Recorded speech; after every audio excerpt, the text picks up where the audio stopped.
Telugu Desam party senior నాయకులకు, కార్యకర్తలకు, Telugu Desam party అభిమానులకు, ఒంటిపేట మండల ప్రజలకు, మహిళలకు, మైనార్టీ సోదర సోదరీమణులకు, బీసీ, ఎస్సీ, ఎస్టీ, బడుగు బలహీన వర్గాల నాయకులందరికీ, విచ్చేసిన ప్రతి ఒక్కరికి, అధికారులకు, పత్రికా విలేకరులకు అందరికీ నేను పేరు పేరున హృదయపూర్వక ధన్యవాదాలు తెలియజేసుకుంటున్నాను. ఈరోజు ఒంటిమిట్టలో ఈ కార్యక్రమం ఏర్పాటు చేయడం ఏమంటే,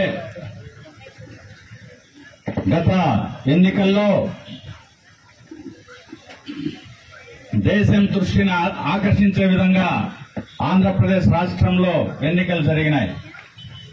151 సీట్లతో వైఎస్ఆర్ కాంగ్రెస్ పార్టీ మెజారిటీ సాధించి, ఇంకా మేము తెలుగుదేశం పార్టీని అధికారంలోకి రానివ్వము అని వాళ్ళు ఢిల్లీ వీధుల్లో చెప్పే రోజుల్లో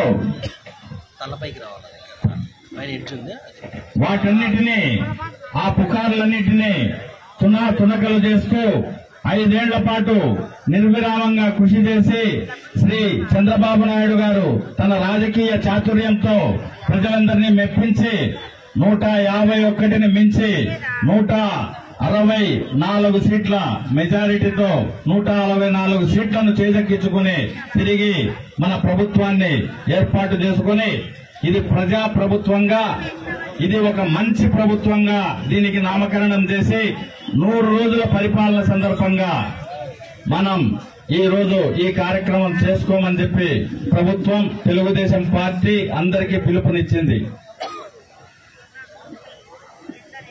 వాస్తవంగా ఈ కార్యక్రమానికి అధికారులందరూ హాజరు కావాలి. కానీ అధికారులు హాజరు ఎందుకు కాలేకపోయారో నేను చెప్తాను. తెలుగుదేశం పార్టీ నాయకత్వం ఇక్కడ ఈ మండలంలో ప్రతి ఒక్కరి అభిప్రాయాలు తెలుసుకుని అభిప్రాయాలు ప్రభుత్వానికి పంపించాలి. 20 రోజుల ముందర మనం అందరం చూసినాం, వార్తా పత్రికల్లో వచ్చింది. ముఖ్యమంత్రి గారు చెప్పినారు, చంద్రబాబు నాయుడు గారు, మనల్ని మనం పొగడుకోవడం కాదు, ఎక్కడ తప్పులున్నాయో, ఎవరు తప్పులు చేస్తున్నారో అవి మనం చర్చించుకోవాలి. మన ప్రభుత్వంలో ఒక్కరే పరిపాలన చేయడంలే, ఇది ప్రజాస్వామ్య ప్రభుత్వం. ఎన్నో వ్యవస్థలుంటాయి. అధికారుల్లో పైన నుంచి కింది వరకు వ్యవస్థలుంటాయి. నాయకుల్లో పైన నుంచి కింది వరకు వ్యవస్థలుంటాయి. అందరూ కలిసికట్టుగా పనిచేస్తున్నారు. చంద్రబాబు నాయుడు గారి ఆశయాలు చంద్రబాబు నాయుడు గారు అందరికీ చెప్తుంటారు. వాటిని అనుసరించే వాళ్ళు కొద్దిమంది ఉంటారు, అనుసరించని వాళ్ళు ఉంటారు. వాళ్లను గురించి మనం ప్రశ్నించే విధానం అలవాటు చేసుకోవాలి.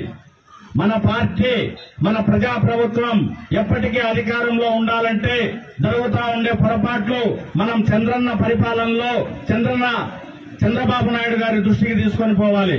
వారే స్వయంగా చెప్పినారు ఈ మాట.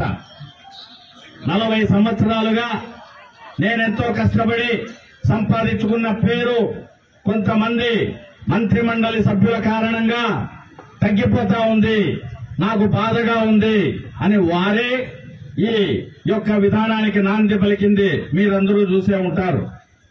ఆ విధంగా మీలో మండల స్థాయిలో గాని, నియోజకవర్గ స్థాయిలో గాని, మీ ఇన్ఛార్జ్ అయినటువంటి బాలసుబ్రహ్మణ్యంలో గాని ఎవరిలోనైనా సరే లోపాలుంటే మనమందరం పార్టీ అధిష్టానం దృష్టికి తీసుకుపోయి మనలో మనం చర్చించుకుని ఆ లోపాలను సరిదిద్దుకోవాలి. అదే తెలుగుదేశం పార్టీ కార్యకర్తలు చేయాల్సిన ధర్మం. గతంలో 5 సంవత్సరాల కాలంలో వైఎస్ఆర్ కాంగ్రెస్ పార్టీ అధికారంలో ఉన్నప్పుడు వాళ్లను ఊర్ల మీద వదిలేసినారు. వాళ్లను ప్రశ్నించేవాడే లేడు. వాళ్ళు ఇష్ట ప్రకారంగా చేస్తున్నారు. ప్రజలకు నష్టం జరిగింది, ప్రజలు వాళ్ళందరినీ తిరస్కరించినారు.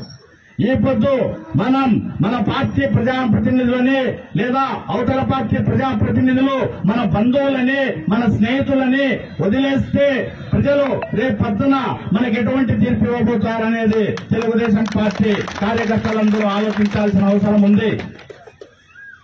నాలో తప్పులున్నాయి, ఎత్తి చూపించాల్సిందే. శాసన మండలి సభ్యుల్లో తప్పులున్నా ఎత్తి చూపించాల్సిందే. శాసన సభ్యుల్లో తప్పులున్నా ఎత్తి చూపించాల్సిందే. చంద్రబాబు నాయుడు గారి దృష్టికి తీసుకోవాల్సిందే. మంత్రి మండలి సభ్యుల్లో తప్పులున్నా మనం చంద్రబాబు నాయుడు గారికి చెప్పాల్సిందే. వ్యవస్థను సరిచేయాల్సిందే. ప్రజలకు పారదర్శకమైన మంచి పాలన అందించవలసిందే. అదే మన విద్యుత్ ధర్మం అని ప్రతి తెలుగుదేశం పార్టీ కార్యకర్త గుర్తుపెట్టుకోవాల్సిన విషయమని నేను మీ అందరికీ సవినయంగా తెలియజేస్తున్నా. ఓ కార్యకర్త మేలుకో, నీ పార్టీని కాపాడుకో. ఒక్కసారి ఓటే ఇచ్చుకొని చంద్రబాబు నాయుడు గారి పుణ్యమా అని పదవుల్లో కూర్చున్నంత మాత్రాన వాళ్ళకి ఇష్టారాజ్యంగా రాజ్యాలు రాయిచ్చేసినట్టు కాదు.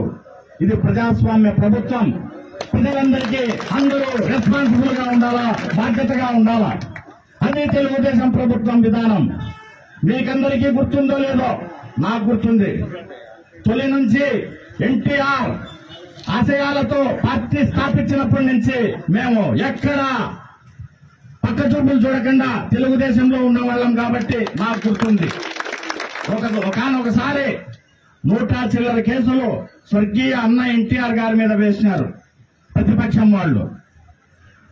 వాటిల్లో ఒకే ఒక వాయిదాతో ఒక ఆయన లాయర్ ఢిల్లీ నుంచి వచ్చి 70 కేసులు కొట్టించేసినాడు. ఆ రోజు రామారావు గారు ఎంతో బాధపడి ప్రభుత్వ ప్రధాన కార్యదర్శిని పిలిచి మీరు ఎంక్వైరీ కమిషన్ వేయండి అన్నారు. ఎవరి మీద సార్ అని అడిగినాడు ప్రభుత్వ ప్రధాన కార్యదర్శి.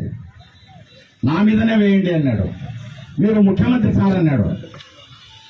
తెలుగుదేశం పార్టీ విధానం ఎవరైనా సరే